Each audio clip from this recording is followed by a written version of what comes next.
자, 할렐루야. 오늘은 부활주일입니다. 그렇죠? 벌써 2000년 전이란 세월이 지나갔습니다. 2000년 전에 예수님께서 십자가에 달리시고 3일 만에 부활하신 주일을 기리는 벌써 2000년이란 세월이 지나갔어요. 하지만 이 과거의 역사가 믿는 자에게는 현재의 능력이요 미래의 소망이 되는 사실인 줄로 믿습니다. 오늘 본문의 말씀을 보면은 이 소식을 접한 자들이 쫙 소개되고 있습니다. 그렇죠. 순서대로 소개가 되고 있습니다. 그의 제자들이 예수의 부활 소식을 가장 먼저 접하게 되는데 우리가 보는 모습은 의외로 제자들이 막 기뻐서 날뛰는 모습이 아니에요. 한결같이 예수의 부활의 소식을 기뻐서 감격으로 맞아들이는 것이 아니라 부정하고 있고 혼란스러워하고 있고 믿지 못하는 모습을 안타깝게도 보이고 있습니다. 자, 우리가 예수님의 죽음의 소식을 믿지 못할 이유는 없어요. 왜냐하면 세상의 많은 사람들도 예수를 역사적인 인물이라고 이제는 알고 있고 그가 로마인들에게 끔찍한 십자가형을 받아서 죽었다는 사실을 알고 있습니다. 더 이상 역사적으로 이것이 기다 아니다 토의가 되고 있는 문제가 아니에요. 그래서 예수님의 죽음의 사실은 받아들이기는 쉬울 수 있습니다. 하지만 문제가 뭐냐? 과연 이 예수가 십자가에서 죽으셨지만 부활을 했냐 이겁니다. 이것이 문제예요. 과연 인생에, 과연 사람에게 있어서 부활이라는 게 가능하냐 이겁니다. 사람이 죽었다, 예수처럼 다시 살아날 수 있냐 이거예요. 그러니까 예수 자신도 살아났냐 이겁니다. 이걸 못 믿는 게 문제예요. 하지만 더 큰 문제가 있습니다. 일단 부활이란 게 존재한다라고 믿어봅니다. 가정해요. 그런데 이 문제가 더 큰 문제가 뭐냐? 부활의 존재가 가능하냐는 것은 둘째고 과연 그 부활의 존재를 내가 어떻게 받아들일 수 있느냐? 진정으로 마음에 받아들일 수 있느냐? 그 부활을 내가 두 눈으로 본다 할지라도 그것을 수용할 만한 마음이 있느냐? 이게 더 큰 문제입니다. 성경에 나오는 오늘 이 사람들 전부 부활을 믿었던 사람들입니다. 부활이 가능하다라고 믿었던 사람들이에요. 이 사람들은 사두개인이 아니잖아요. 이 사람들은 부활의 가치관이 뿌리 깊이 자리 잡은 유대인들이었습니다. 거기다 이 사람들은 예수님한테 직접 부활에 대한 메시지를 들었고 부활할 거라는 소식을 마음에 믿어서 의심치 않았던 사람들인데 막상 겪어보니 어떻습니까? 부활이 존재한다고 믿은 사람들이었지만은 자신이 믿고 있던 거랑 진짜로 맞닥뜨렸을 때 믿을 수 있는 거랑은 틀린 거란 말입니다. 부활이라는 실체 앞에 그것을 마음으로 온전히 받아들인다는 것은 별개의 문제였다는 것이에요. 부활이 있다 한들, 부활을 안다 한들, 부활을 내 입으로 긍정한다 한들, 부활을 나의 영의 눈으로 실제로 바라볼 수 있는 거랑은 확연히 틀리다는 것입니다. 예수님께서 오늘 부활하셔서 자신을 제자들에게 나타내셨습니다. 그런데 부활하셨다는 그의 소식을 듣고도 믿지 못하죠. 어떤 사람은 보고도 믿지 못하죠. 부활을 하셨다는 소식을 듣고 무덤에 달려가서 확인을 해보고 증거를 검토해 본 사람들이 있었습니다. 또한 옆에서 같이 걸어가고 있는데도 믿지 못하죠. 앞에 나타나서 내가 예수다라고 하고 있는데도 믿지 못하는 모습을 오늘 보이고 있는 겁니다. 오늘 누가복음의 말씀은 이 부활 예수를 마음으로 받아들이지 못하고 있는 인간 본성에 감겨진 눈에 대해서 우리에게 교훈하고 있는 말씀입니다. 오늘 이 말씀을 들으면서 여러분의 마음의 눈은 어떤지 한번 검토해 보시기 바랍니다. 과연 내가 진정으로 부활을 마음으로 믿을 수 있는지 검토해 보시기 바랍니다. 아무리 부활이 내 앞에 나타난다 하더라도 내가 만약 닫혀진 눈을 가지고 있다면 그것을 이해할 수도 없고 받아들일 수 없다라는 것이죠. 부자와 나사로의 비유에서 예수님께서 생전에 하신 말씀이 있습니다. 그렇죠. 본문이 그 주제가 뭐였습니까? 본론이 뭐였습니까? 죽었다 살아난 사람이 그들에게 나타난다 할지라도 그 말을 사람들은 믿지 아니할 것이다 이거예요. 오늘 예수님이 말씀하신 그대로 일어났죠. 죽었다는 사람 예수가 다시 돌아왔는데도 부활이 있다고 말하고 있고 영적인 세계를 보여주고 있는데도 제자들이 믿지 못하고 있었던 겁니다. 부활이 있다고 한들 믿을 수 없으면 그 부활의 소식이 아무짝에도 쓸모가 없는 거예요. 이 큰 문제는 우리가 이 부활을 현실을 믿을 만한 능력이 없다는 겁니다. 우리에게 그 역량이 없다는 거예요. 부활을 믿을 만한 마음의 의식 자체가 뜨여 있지 않다는 게 큰 문제라는 것입니다. 제자들도 믿지 못한 부활인데 하물며 이 세상을 예수의 부활을 어떻게 받아들이겠습니까? 믿지 못하는 게 당연한 거예요. 하지만 오늘 말씀을 통해서 부활을 믿을 수 있는 방법이 있다라는 것을 오늘 같이 보기 원합니다. 우린 부활을 믿을 수 있습니다. 믿어야 합니다. 그럼 어떻게 그게 가능하냐? 오늘 그의 부활의 소식을 가장 먼저 접한 자들을 만나봅니다. 자, 어떤 순으로 진행이 되고 있습니까? 부활의 소식을 가장 먼저 접한 자들이 누굽니까? 바로 여자들이죠. 예수님의 몸에 바를 향품과 향유들을 그 일찍 준비해온 여자들. 굴려진 돌문에 어리둥절하면서 흰옷을 입은 두 사람의 모습에 두려워 떨면서 고개를 들지 못하고 있었습니다. 두 천사가 이들에게 증거했습니다. 왜 산자를 죽은 자들 속에서 샀느냐? 여러분, 천사가 와서 누군가에게 이렇게 말했다. 부활을 얘기하면은 천사가 왔기 때문에 믿기 쉽다고 생각할 수 있겠죠. 하지만 그게 아닙니다. 천사가 설상 와서 얘기한다 한들, 예수님이 살아서 스스로 얘기한다 한들, 죽은 자가 살아와서 얘기한다 한들, 부활에 대한 것은 믿기 무조건 불가능한 것이라고 생각하시면 됩니다. 왜냐? 이것은 영적인 진리이기 때문이에요. 영적인 일이기 때문에 육적인 사람은 받아들일 수 없는 것입니다. 여성들이 천사의 말 때문에 오늘 예수 부활 소식을 믿은 게 아니에요. 우리는 오늘 무엇 때문인지 볼 필요가 있습니다. 바로 8절을 함께 보겠습니다. 저희가 예수의 무엇을 기억했답니까? 예수의 말씀을 기억했다. 그가 하신 말씀을 기억했다. 천사가 한 말은 단지 그들이 전해 들었던 예수의 말씀을 생각나게 하는 트리거, 기억을 소환하는 매개였지, 이 여성들이 예수의 부활 사실을 마음으로 믿을 수 있게 그들의 영을 띄워준 것은 바로 그들 안에 이미 저장되어 있던 예수의 말씀이었습니다. 부활에 대한 말씀이었습니다. 이 여성들이 진작부터 예수의 부활을 믿으려는 마음이 있었더라면 그 아침에 향유와 향신료들을 왜 가져옵니까? 다시 예수님이 살아날 거다라는 희망을 가지고 있었더라면 왜 죽은 자에게 바르는 물품을 가지고 옵니까?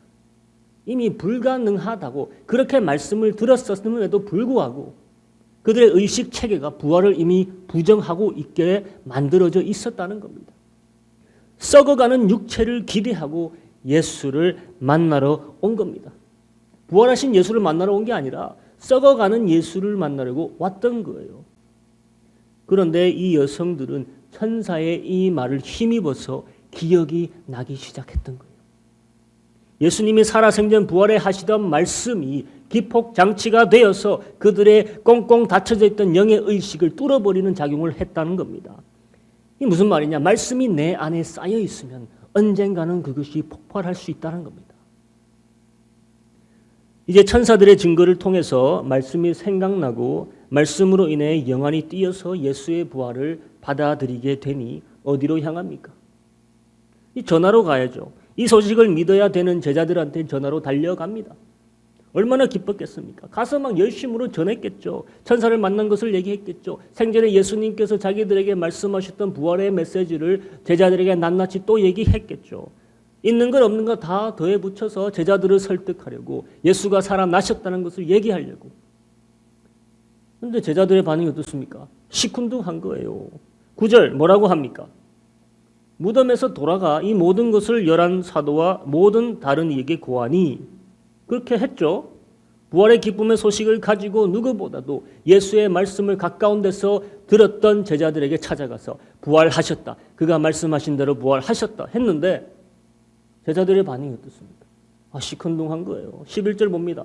사도들은 저희 말이 허탄한 듯이 배어 믿지 아니하나 그 중에 한 사람도 믿지 않았다는 거예요. 부활의 사실을 믿고 전하는 여성들을 오히려 실없니 사람으로 생각하고 그들의 말을 허탄하게 여겼다는 겁니다. 예수님이 살아생전 자기가 부활한다는 말씀 하셨습니까? 안 하셨습니까? 그렇게 실컷 했어요. 그리고 지금 한두 명이 온 것도 아니고 여러 명의 여성들이 와서 증언을 하고 있는데도 이들의 마음 문이 열리지 못하는 겁니다. 믿지 못하는 거예요. 부활의 사실을 수용할 수가 없어요. 무엇을 말하냐? 사람의 본성을 얘기합니다. 사람의 본성은 부활이라는 자체를 거부한다는 거예요. 부활 사실을 거부하기 위해서 그들의 말을 허탄한 이야기로 뒤집어 씌우는 겁니다. 무슨 말도 안 되는 소리 하고 있냐고 무시하고 규탄까지 하는 겁니다. 영의 눈이 닫혀 있는 자들이에요. 그래도 그 중에 좀 나은 사람이 있죠. 누굽니까? 베드로입니다.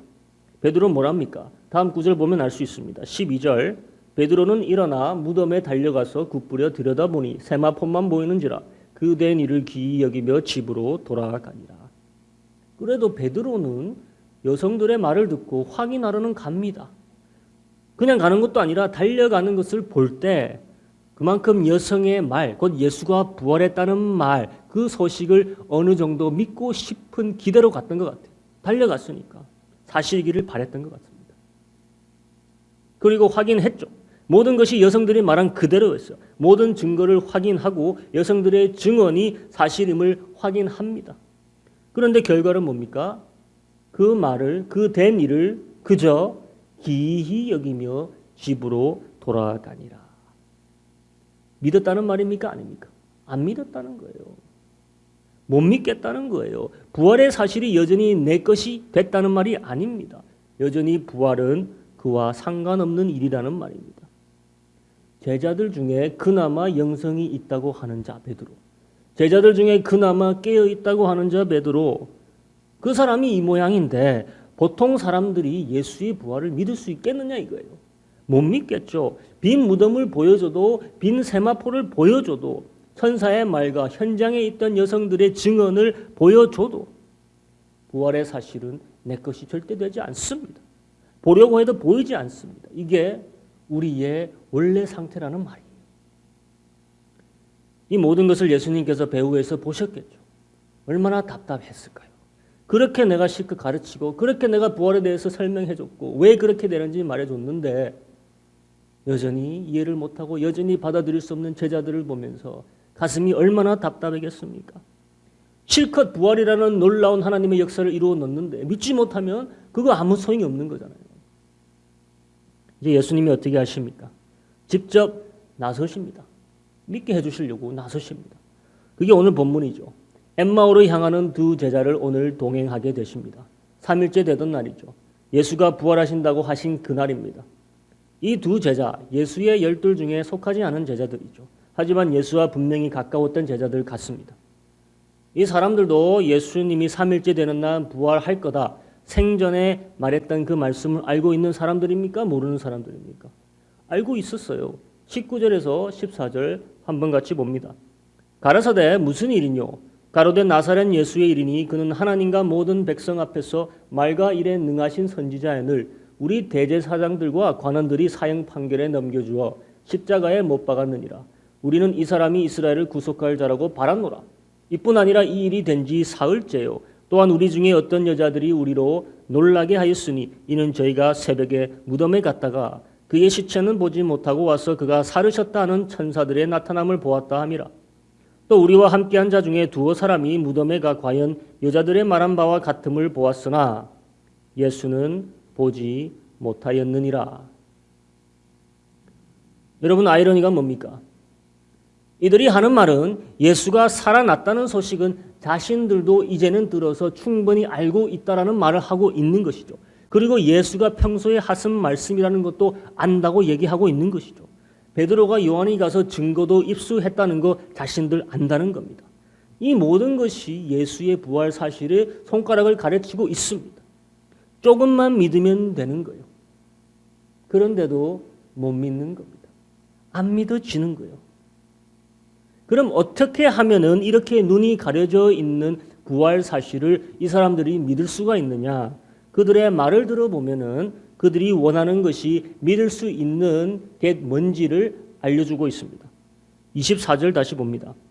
여자들의 말한 바와 같음을 보았으나 예수는 보지 못하였느니라. 여자들의 말한 바와 같음을 알겠으나 예수는 보지 못했다. 자, 왜 안 믿어진다는 겁니까? 들어서는 모르겠다는 거예요. 예수를 보지 못했다는 거예요. 그래서 못 믿어진다는 겁니다. 근데 아이러니가 뭡니까? 지금 이들이 누구를 보고 있죠? 그들 앞에 누가 서 있습니까? 바로 부활하신 예수가 서 있잖아요. 그런데도 안 보이고 있잖아요. 그런데 내가 보게 되면은 믿을 수 있다라고 얘기하고 있는 거예요. 그러니까 이것은 내가 본다고 해도 보이는 게 아니라는 겁니다. 부활하신 예수는 내가 보고 싶다고 해서 볼 수 있는 게 아니라는 거예요. 부활의 소식은 내가 노력한다고 해서 보여지는, 믿어지는 현실이 아니라는 겁니다.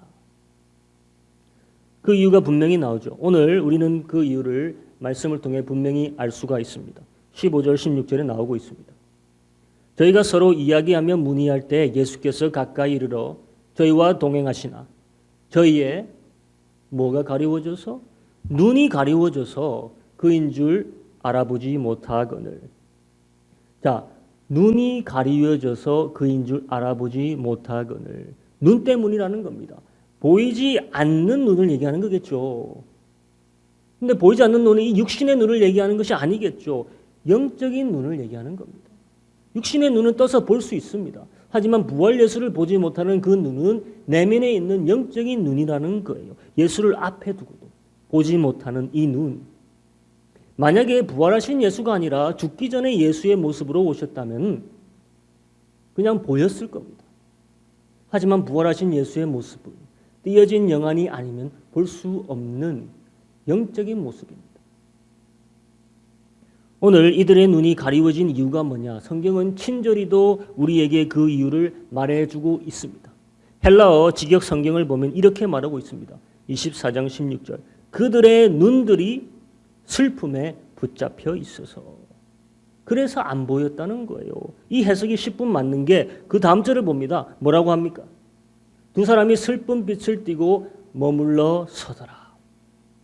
부활의 현실을 봐도 못 보게 하는 데는 슬픔이라는 감정이 작용하고 있었다는 겁니다. 사람의 감정이라는 것이요. 감성이라는 것이요. 우리가 가지고 있는 감정이라는 것이 부활의 현실을 부정하게 만들고 영의 눈을 가리울 수 있다는 것입니다.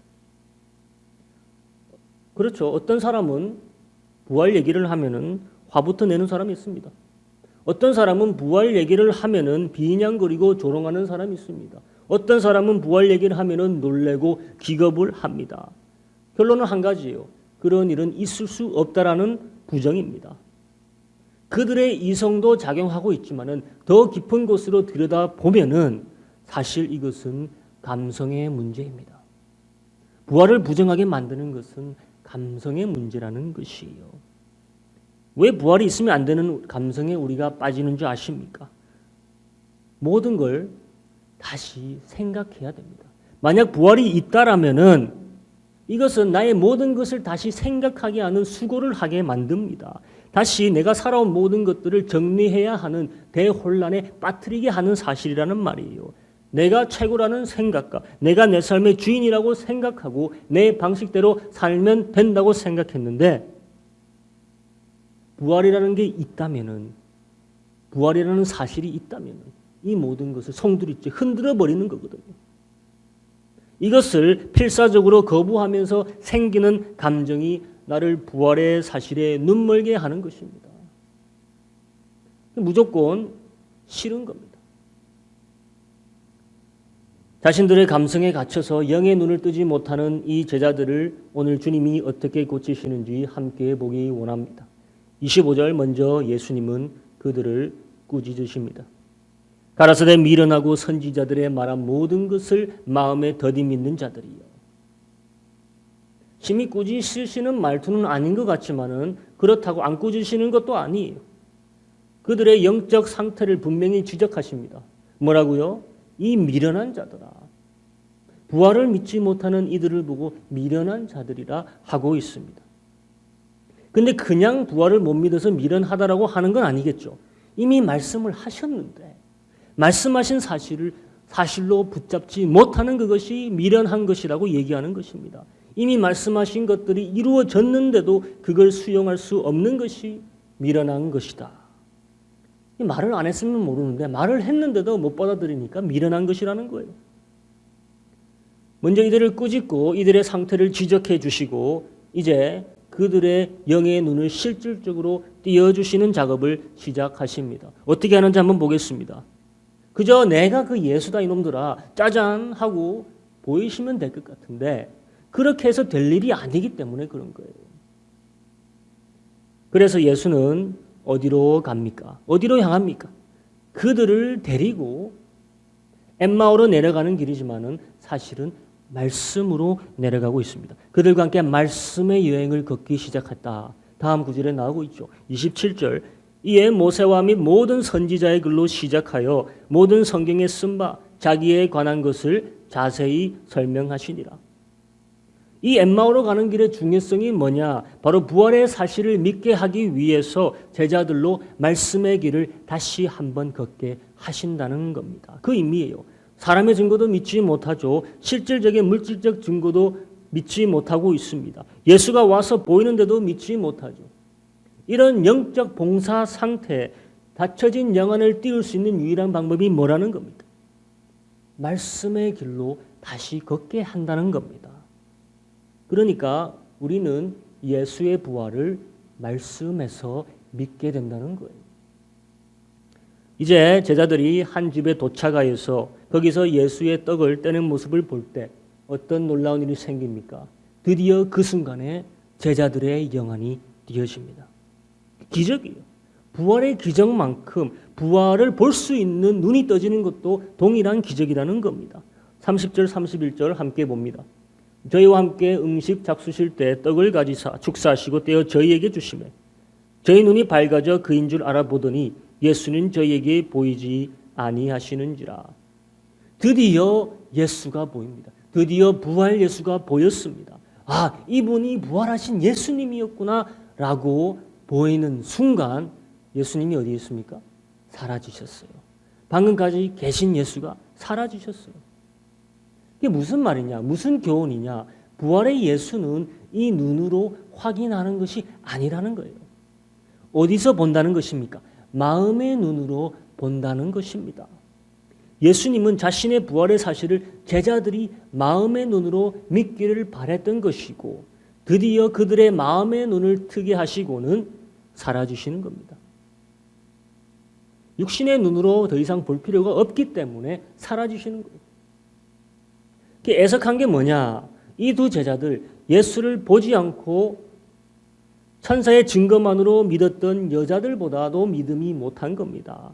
여자들은 증거를 듣고 들은 말씀을 듣고 부활을 마음으로 믿게 됐죠.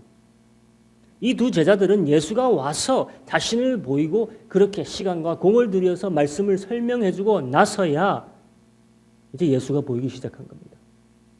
그런데 더 애석한 것은 이들보다 더 심한 사람들이 있습니다. 누구보다도 예수와 가깝게 지냈고 누구보다도 예수의 말씀을 가까이서 들었던 그 나머지 11제자들 여전히 못 믿었다는 거예요. 자, 이 두 제자가 허겁지겁 예수 본 사실을 알리려고 제자들을 찾아갑니다.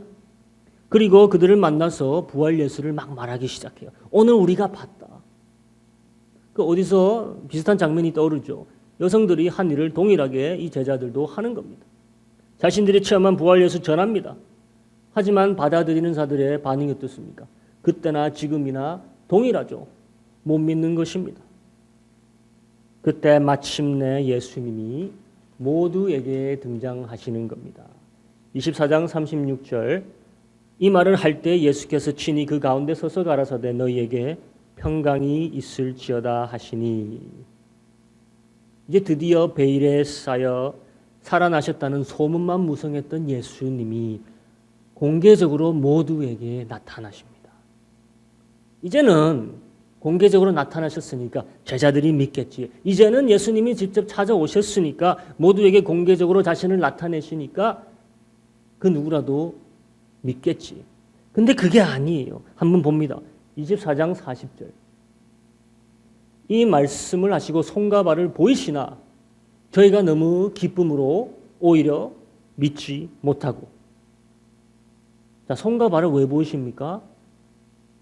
못자국을 보여주시려고 보여주시는 거죠. 그 십자가에 죽었던 예수가 나다라는 것을 보여주기 위해서, 부활 예수 왔다라는 것을 보여주기 위해서. 그런데 제자들의 반응이 어떻습니까? 너무 기뻐서 믿지 못한다. 아까는 너무 슬퍼서 믿지 못한다 했는데 이제는 기뻐서도 못 믿는 거예요. 이래도 못 믿고 저래도 못 믿고 사람이 이렇다는 겁니다. 자, 우리 여기서 짚고 넘어가야 했다는 게 있습니다. 기뻐했다는 것은 어느 정도 예수가 살아나서 내 앞에 지금 서 계신다는 것을 인정한 데서 나타나는 감정이에요. 그렇죠. 만약 이 예수가 그 예수가 아니라는 의심이 지속됐으면 기뻐할 이유 없습니다. 자신들의 스승 예수가 지금 살아서 우리 앞에서 얘기하고 계신다. 이 사실을 믿게 되니까 기뻐하는 감정도 나오기 시작한 거죠. 우리는 이 정도만 보면은 이제 믿기 시작했구나. 이제 이거 믿음이구나. 믿었구나라고 쉽게 이야기할 거예요. 하지만 성경은 여전히 제자들이 믿지 못했다고 이야기했다는 겁니다. 그게 무슨 말이냐? 그들이 바라던 것의 표상만으로는 믿음이 될 수 없다는 거예요.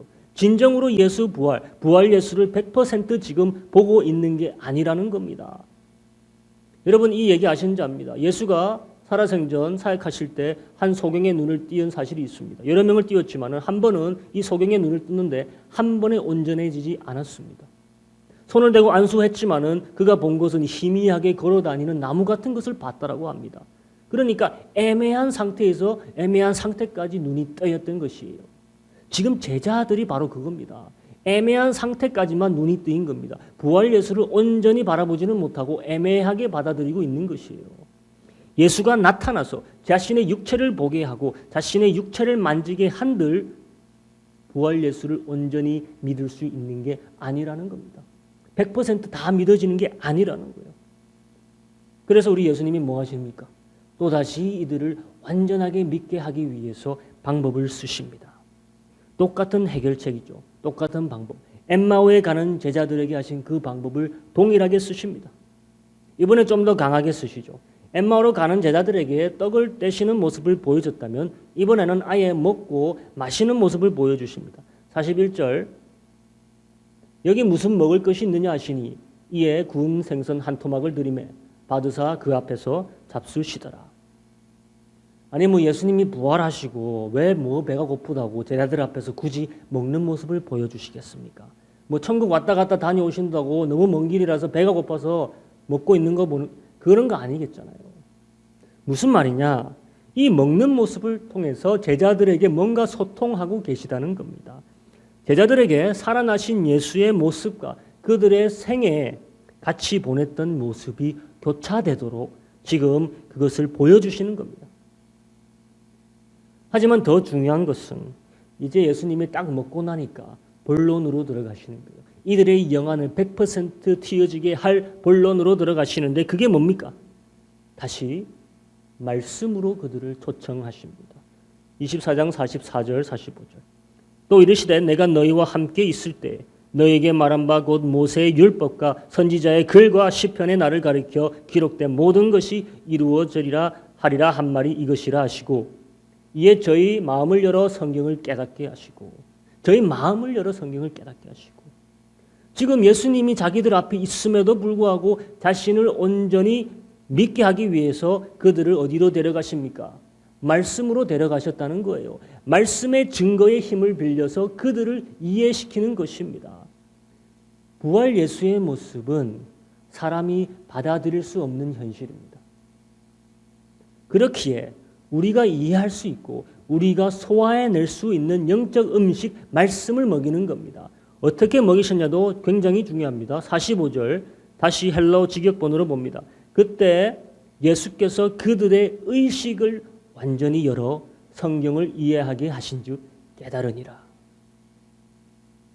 의식이라고 번역된 이것이 바로 마음, 생각이라고 보면 됩니다.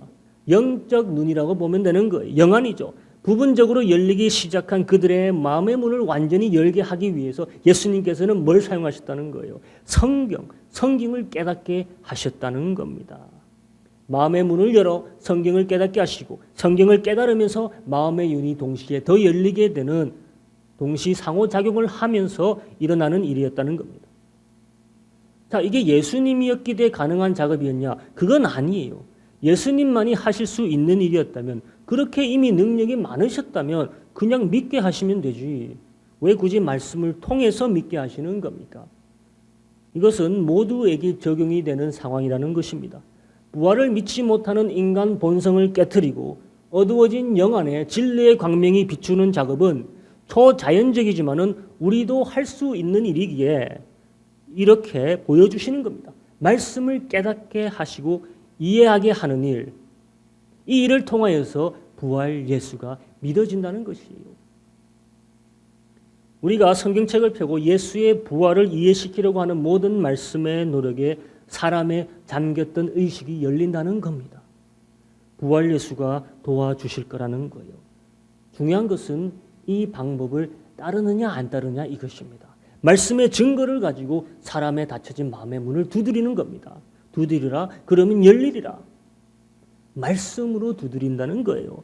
그리고 먼저 이것은 내 스스로에게 해당되는 말씀입니다.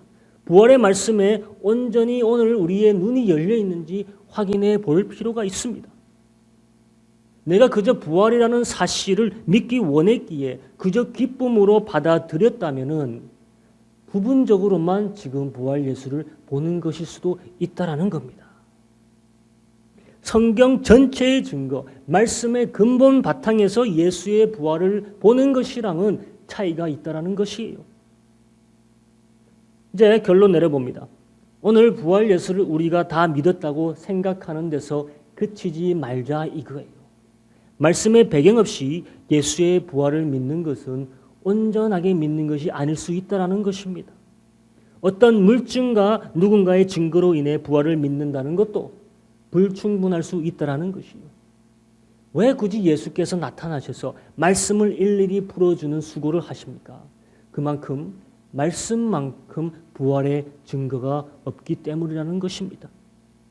부활은 결국 말씀의 배경 위에서만이 내 안에 믿어진다는 사실이라는 것입니다. 만약에 내게 말씀의 배경 없이 지금 부활 예수를 만나고 기뻐한다.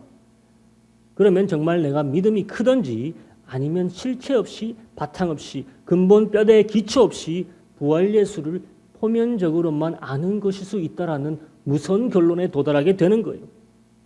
내 영이 완전히 띄어지길 원한다면 말씀 전체에서 예수님을 골고루 만나야 될 것이라 이 말입니다. 그럴 때 예수가 우리에게 제공하는 평화, 샬롬이 우리에게 충만히 임한다는 것이에요. 내가 부활 예수를 다른 사람에게 전하고 싶다. 어디서부터 시작해야 된다는 겁니까? 하나님의 말씀에서부터 시작해야 된다는 것입니다. 한 번에 이루어지면 좋겠지만 아닐 수 있다라는 겁니다. 누군가 또한 부활 예수를 믿고 기뻐하고 돌아서 간다 해도 잠깐 기뻐해도 어떻게 해야 됩니까? 이게 제대로 믿은 게 아닐 수 있다라는 거예요. 그때는 잠시 반짝하고 기뻐했으나 세상 염려와 걱정으로 인해 부활의 사실의 기쁨이 자라다 말 수도 있고 강력한 햇빛에 부딪혀서 뿌리가 타들어가 소멸할 수도 있다는 것입니다. 부활 예수를 만나 내 삶이 바뀌고 내 생각이 바뀌고 돌이킬 수 없는 새 사람의 모습을 입는다는 것은 내가 말씀 위에서 부활 예수를 온전히 만날 때라는 것입니다.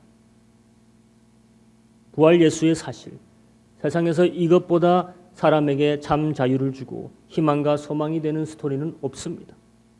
하지만 이 사실을 믿게 하기 위해서 하나님께서는 이미 수천 년 전부터 우리에게 말씀으로 증거해 오셨고 그 증거들의 능력이 같이 더해져서 우리가 예수의 부활을 완전히 볼 수 있게 도와주는 매개체라는 것입니다. 이게 말씀의 목적이에요. 이게 예언의 목적입니다. 우리의 열리지 않는 문을 닫힌 영안을 열게 하는 것. 우리 이제 눈을 감고 같이 기도하기 원합니다. 과연 지금 내가 부활 예수를 믿는다고 하는 것이 내가 부활 예수를 받아들였다고 한 것이 어디까지인가? 내가 과연 온전히 부활 예수를 만났는가? 대충 만날 수 있다는 사실을 오늘 봤습니다. 내가 말씀의 기초 위에 말씀의 증거들 위에 서서 부활 예수를 바라본 것이랑은 틀릴 수 있다는 것입니다. 온전히 부활 예수를 100% 만났을 때 그제서야 우리의 삶이 180도 전환되는 것입니다. 오늘 우리의 문을 완전히 열어달라고 같이 기도하기 원합니다. 부활 예수를 말씀의 증거 위에서 완전히 만나게 해달라고 같이 기도해 보겠습니다. 기도합니다.